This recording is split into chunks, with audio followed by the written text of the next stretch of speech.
Hello అండి, నమస్తే. Welcome to Priya's kitchen. ఇవాళ లంచ్ బాక్స్లోకి ఈజీగా పిల్లలకి నచ్చేలా ఉండే ఒక రెసిపీని నేను మీతో షేర్ చేసుకోబోతున్నానండి. Vegetable rice. దీనికోసం వెజిటేబుల్స్ అండి ఇంట్లో అందుబాటులో ఉండేవే తీసుకోవచ్చు మనము. Like carrot, potato, beans, onion, tomato ఇలా అన్నమాట. వీటిని ఇలా కట్ చేసుకుని పెట్టుకోవాలండి చిన్న చిన్న ముక్కల్లాగా. తర్వాత బిర్యానీ రైస్ని ఒక 3 కప్స్ నేను తీసుకుంటున్నానండి. అంటే ఒక హాఫ్ కేజీకి ఇవి మెజర్మెంట్స్ అనమాట. ఒక 2-3 సార్లు వాష్ చేసి వాటిలో నానబెట్టుకోవాలండి. ఇప్పుడు బిర్యానీ బాండి పెట్టుకొని ఆయిల్ వేసి హీట్ అయిన తర్వాత సన్నగా కట్ చేసి పెట్టుకున్న ఆనియన్, పచ్చిమిర్చి వేసి వేయించాలండి. తర్వాత కొంచెం అల్లం వెల్లుల్లి పేస్ట్ వేసి మనము కట్ చేసి పెట్టుకున్న వెజిటేబుల్స్ అన్నీ వేసి మిక్స్ చేసుకోవాలండి.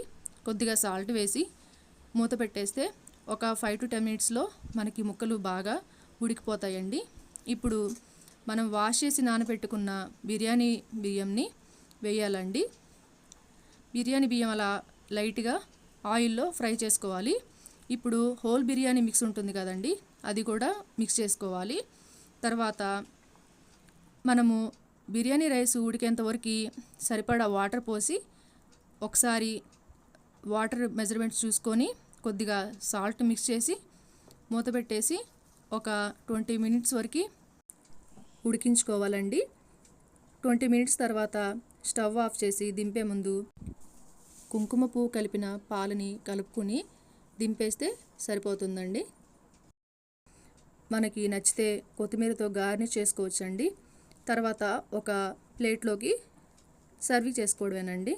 చూసారు కదండి, ఈజీగా అయిపోయే వెజిటేబుల్ రైస్ అండి. ఇది పిల్లలకి లంచ్ బాక్స్లోకి పెట్టుకోవచ్చు. దీనికి కాంబినేషన్ రైతా అండి. పెరుగుతో మిక్స్ చేసుకొని తింటే టేస్ట్ చాలా బాగుంటుందండి. ఈ రెసిపీ మీకు నచ్చినట్టయితే ఒకసారి ట్రై చేయండి. అలాగే మన వీడియోకి ఒక లైక్ చేసి ఛానల్ని సబ్స్క్రైబ్ చేయండి, సపోర్ట్ చేయండి. Thanks for watching.